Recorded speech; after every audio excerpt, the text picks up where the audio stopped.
What is up, guys? This right here is my variable and variable modifier tutorial. If you needed help with this, don't forget to subscribe. Check out my channel playlist for individual tutorials on logic, sculpting, animation, music, and more. A lot of it you can learn in 10, 20, 30 minutes or less. So this is what all this is for. A variable is pretty much just a number. You can pretty much make the variable have a name, such as exp. And then the variable modifier, as long as it has the name of the variable right here, will modify that variable in all variables with that name. This right here makes it to where this will only take action whenever it's powered on. So, hit the play button.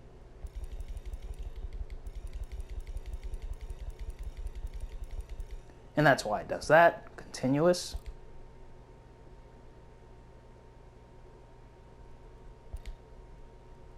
And right here we have other settings, such as set, get, and reset. So if I put it on get,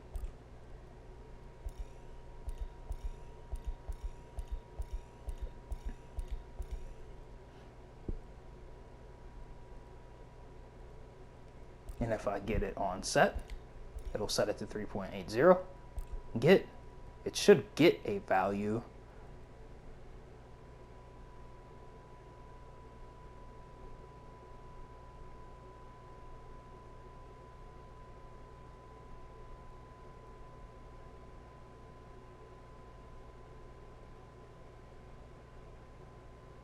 Get is just reading that value. So with get, you'd be using this. I think get's the only one where you use the variable value at the bottom. Yes. So with get, you're using the bottom part. It'll read that value, the current value of this, and you can send it to something else, such as a trigger zone or a calculator. I don't know why you'd send it to a trigger zone, but you can definitely send it to a calculator.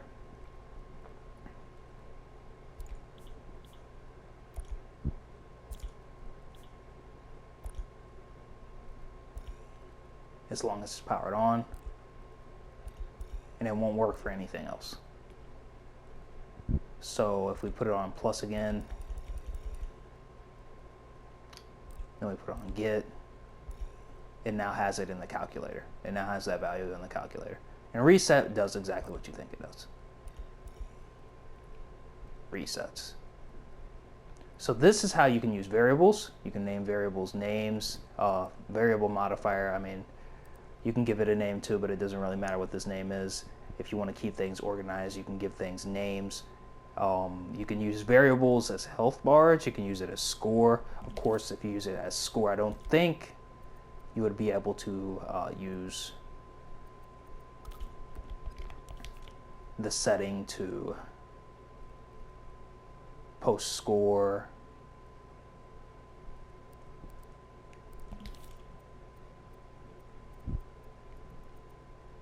To a scoreboard.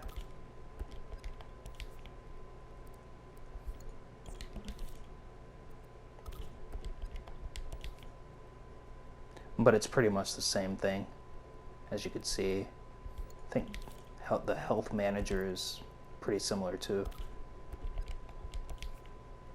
It's pretty similar, except there's a zone, which is a lot like trigger zones. It has labels also, and then you can connect it to objects and tells you when it's currently modifying.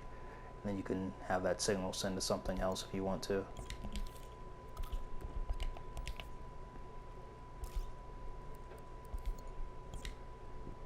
So you got scores, variables, and that's pretty much what the variable is for. That's pretty much what it's for.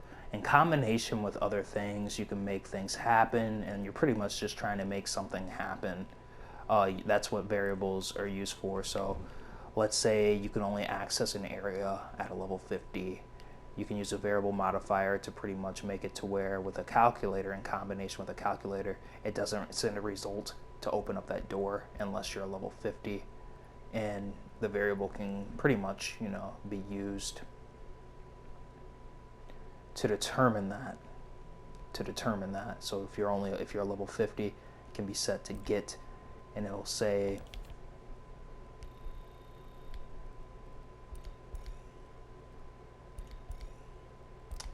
Let's see here.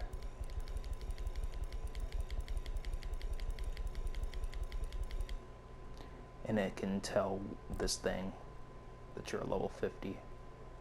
Once it's powered on, then the door will open as long as it's connected to the result. So that's what this kind of stuff is for.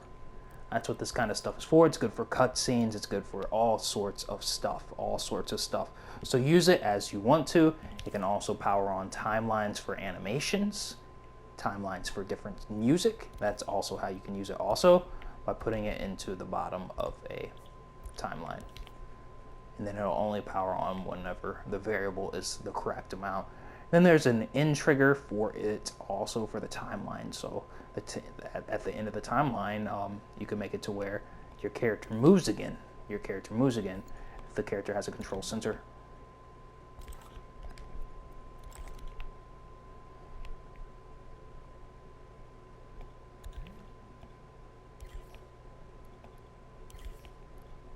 Here we are.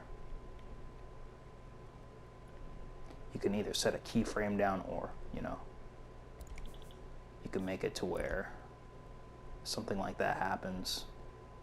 What I would do is, for something like that, I would use a keyframe. At the start of the animation, make it to where this turns on with the keyframe, and at the end of it, make it to where it turns back off. It'd be the opposite way of the way I'm doing it now. But that's just to show you how you can do it. Then make sure it's not on keep changes. You only want it on keep changes at the start of the cutscene. Then pretty much it'll reset it back and move your character after the cutscene's done. So that's a way you can use all this stuff. Many ways you can use it. Don't forget to subscribe. Check out my channel playlist for individual tutorials. Just click on my channel name at the bottom here, and then go to my channel playlist. Thank you guys so much for watching, and I hope this helps. Calculators are awesome.